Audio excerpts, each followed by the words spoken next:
Bienvenue sur Automoto en 2021. Toyota a beau détenir la place de numéro 1 mondial, eh bien le constructeur est étonnamment absent du segment des crossovers urbains face au Renault Captur, Peugeot 2008 et Citroën C3 Aircross. Mais Toyota sifflera bientôt la fin de la récréation en introduisant cette citadine surélevée extrapolée de la Toyota Yaris, un modèle forcément hybride qui fait déjà trembler la concurrence. Alors que la Toyota Yaris s'astreint à demeurer sous la barre des 4 mètres de long, son dérivé baroudeur s'étend sur 4,18 m, un gabarit idéalement situé entre le petit Volkswagen T-Cross 4,11 m et le Renault Captur 4,23 m. De sa petite sœur, le nouveau venu n'hérite aucun élément de carrosserie, mais la plateforme est identique puisqu'il s'agit d'une évolution du soubassement GAB, particulièrement optimisé en termes de compacité, tout en assurant une habitabilité de premier ordre.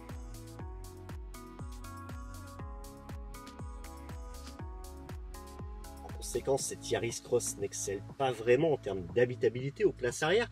À titre de comparaison, une C3 Aircross, pourtant plus courte de 2 cm en longueur totale, eh bien, offre un empattement plus long de 4 cm avec 2,60 m contre seulement 2,56 m ici. Vous allez le voir, le constat est le même au niveau du coffre.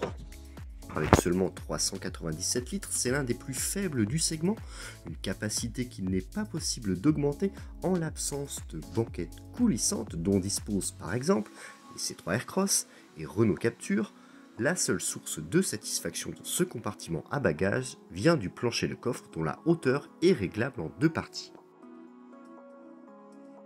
Alors derrière le volant, on n'est pas déboussolé puisque la planche de bord est quasi intégralement reprise à celle de la citadine Yaris. Les couleurs et matières sont spécifiques à cette version cross, tout comme l'instrumentation de climatisation qui surplombe un espace de rangement plus généreux, logique dans la mesure où cet habitacle de SUV s'étire vers le haut.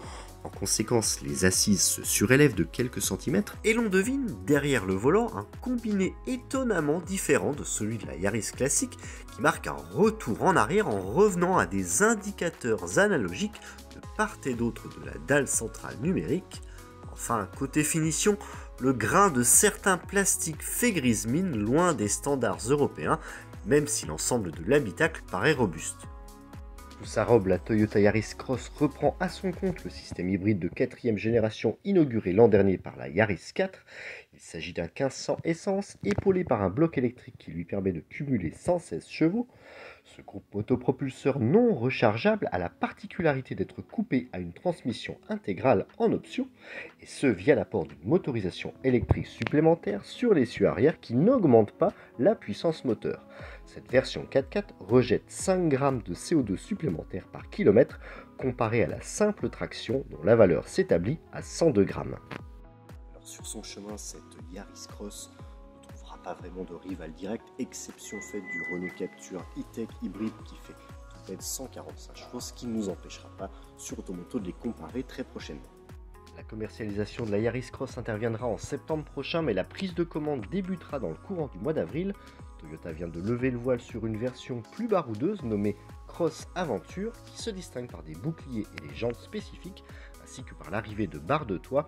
C'est sur cette finition que se base la série limitée de lancement nommée Première Édition qui sera bientôt proposée en pré-réservation. La nouvelle Yaris Cross fera démarrer sa gamme à partir de 25 000 € et ce jusqu'à 34 000 €. Rendez-vous très bientôt sur Automoto pour en prendre le volant. Ciao!